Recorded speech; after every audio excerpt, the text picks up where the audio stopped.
Com mais de 100 dias desde o início do isolamento social por conta do novo coronavírus, muitos governos optaram pela flexibilização da quarentena e começaram a decretar a liberação para a abertura de alguns comércios.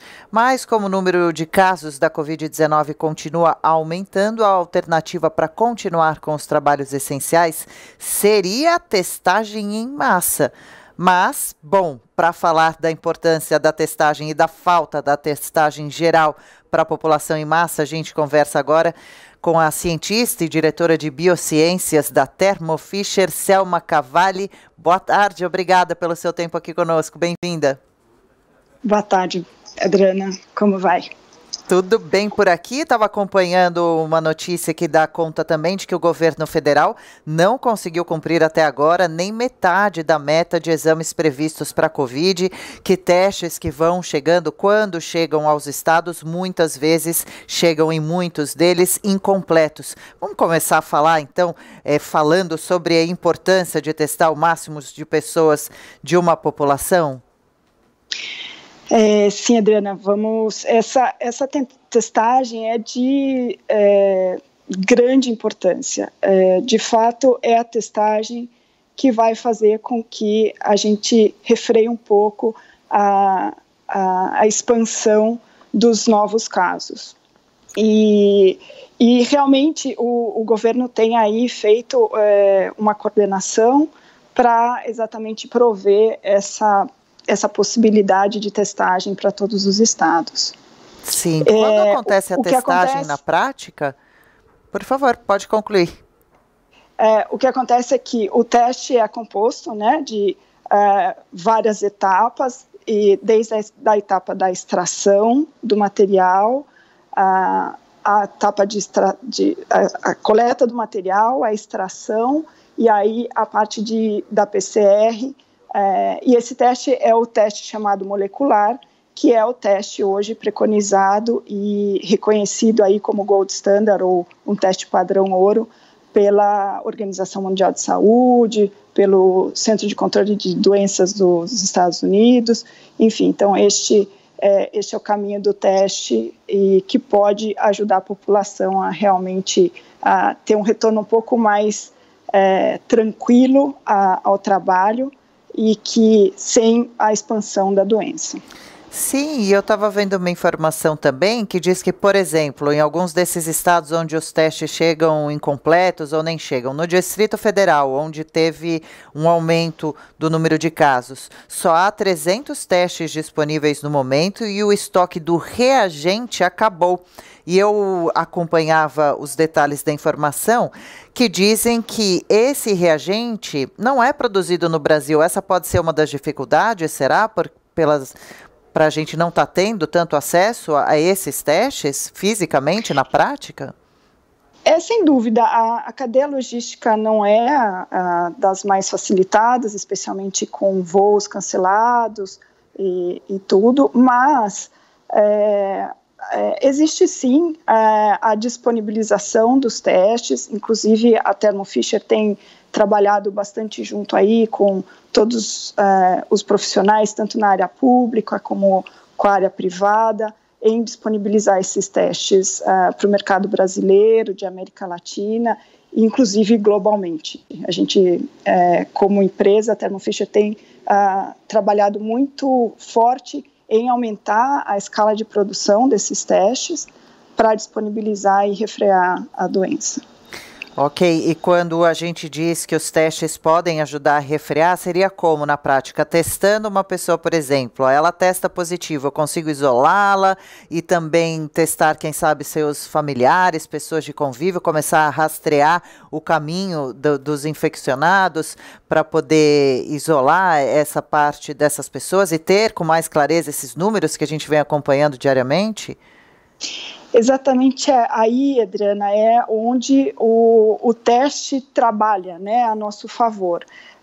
Uma vez que o indivíduo seja identificado como um possível transmissor, né, como portador do vírus e um possível transmissor da doença, ele deve sim tomar todas as medidas de precaução para que ele não espalhe, né, a doença e que que todos ao seu redor possam também tomar essas medidas. Então, é aí que o teste trabalha. Imagine que um indivíduo vá voltar a trabalhar, que é o que a gente está vendo nesse cenário agora de abertura. Se ele for testado positivo, ele já vai, tomar todas as medidas para que ele possa ficar com a sua quarentena aí por 2 semanas e que ele realmente possa prevenir esse contágio a novas pessoas. Deixar a situação mais sob controle, né, mais às claras. E, por exemplo, eu passo a situação de mais um estado. No Tocantins, os resultados de 212 indígenas levaram mais de 10 dias para sair. É muito tempo isso? Esse teste que a gente está falando que vai para os estados, é esse PCR? Como ele funciona? É um teste caro? Então, como é que a PCR funciona? A gente chama de PCR em tempo real. Esse é o teste preconizado, porque qual que é a diferença entre os testes? Existem várias tecnologias disponíveis no mercado, mas são duas possíveis áreas de testagem. Uma é quando a gente testa o vírus em si, e esse é o alvo da RT-PCR.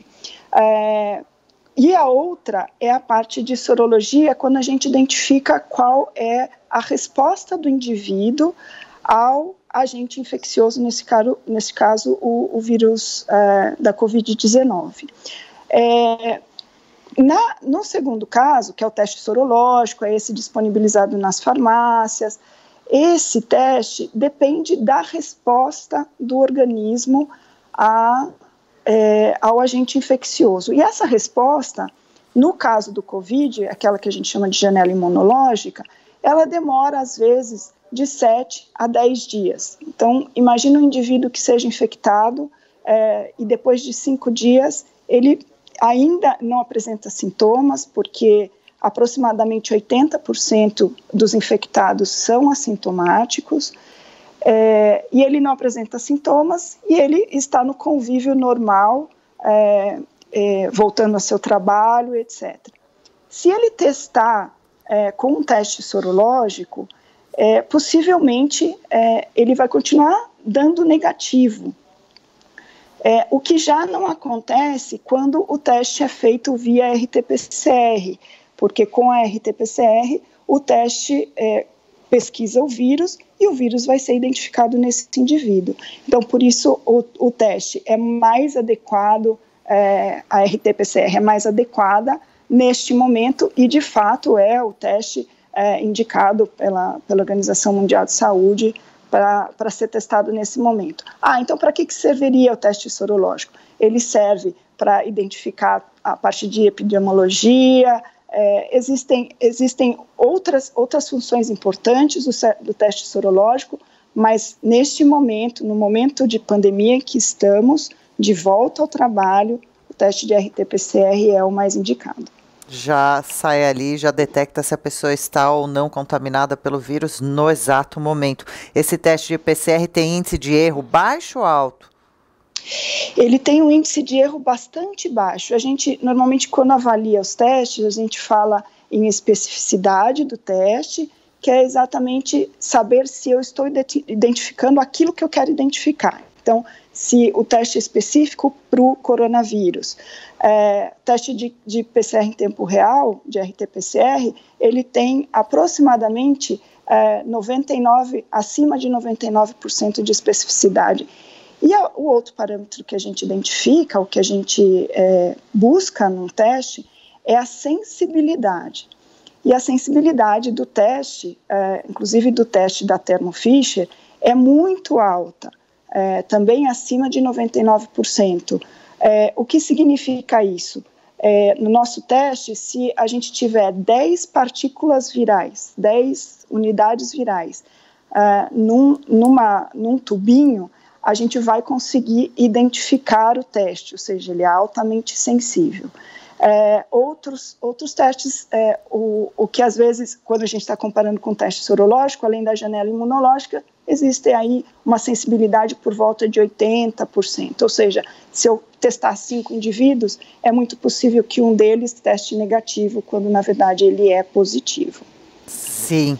E é justamente então esse teste, o PCR, que tem sido levado para os estados brasileiros. Eu passo a informação de mais um, por exemplo, Rondônia. O Ministério da Saúde enviou apenas 24 kits nos últimos 4 meses. Isso é pouco, não?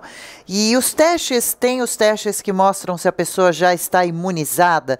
É possível dizer que uma pessoa já está imunizada para formar, quem sabe, aquele chamado efeito rebanho imunizado tão esperado para a população? O teste sorológico, por exemplo, é capaz disso?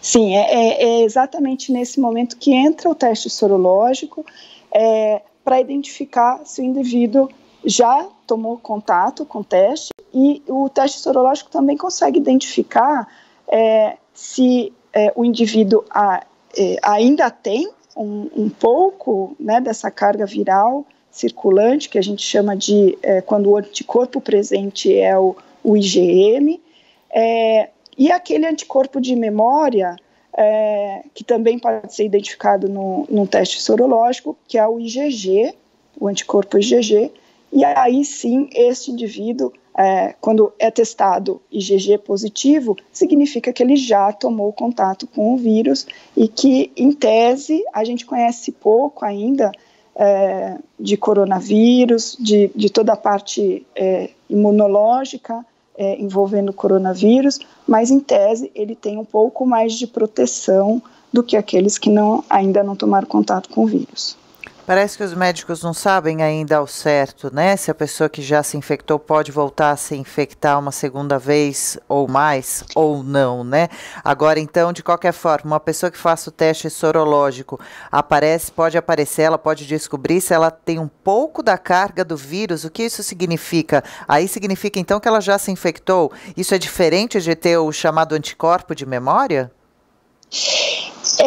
De fato, o organismo, ele, tão pronto ele seja infectado, o primeiro anticorpo que o organismo desenvolve é o IgM, que é esse de primeiro ataque a organismo estranho ao indivíduo. Então, como esse é o primeiro anticorpo que a gente vai identificar, isso significa que a infecção é bastante recente. Passado aí 20 dias, provavelmente do início da infecção, 20, 30 dias, o indivíduo já vai desenvolver o chamado anticorpo IgG, que é o anticorpo que costuma permanecer por mais tempo e é o anticorpo de memória que a gente costuma comentar. Ok. E a Thermo Fisher produz o exame, importa? Como que é o exame PCR? Ele pode ser totalmente produzido no Brasil? É totalmente importado? Como funciona esse quesito? Adriana, a Thermo Fisher tem hoje uma escala de produção de aproximadamente 10 milhões de testes por semana, aí com a possibilidade de aumentar isso para 20 milhões de testes, claro, para oferecer globalmente. Esses testes não são produzidos no Brasil, então existe sim a etapa de importação, que a gente inclusive tem visto bastante celeridade junto aos organismos aí do governo para liberar, né, para fazer com que essas importações sejam o mais rápidas possíveis. E aí sim, então ele tem produção nos Estados Unidos, tem produção na União, na Europa de maneira geral, não temos apenas um site de produção na Europa, e a gente, como empresa, está bastante empenhado em ajudar nesse controle da doença em toda a América Latina e no Brasil, onde a gente tem o maior número de casos, claro. Já foram feitos, pelo menos, com testes da Thermo Fisher, pelo menos 4 milhões de testes até o momento no Brasil, com os equipamentos e testes da Thermo Fisher.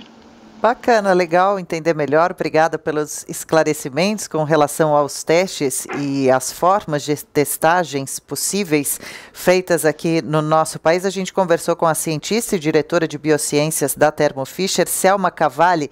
Muito obrigada pela entrevista. Boa terça-feira. Obrigada, Adriana. Foi um prazer. Prazer nosso. Valeu.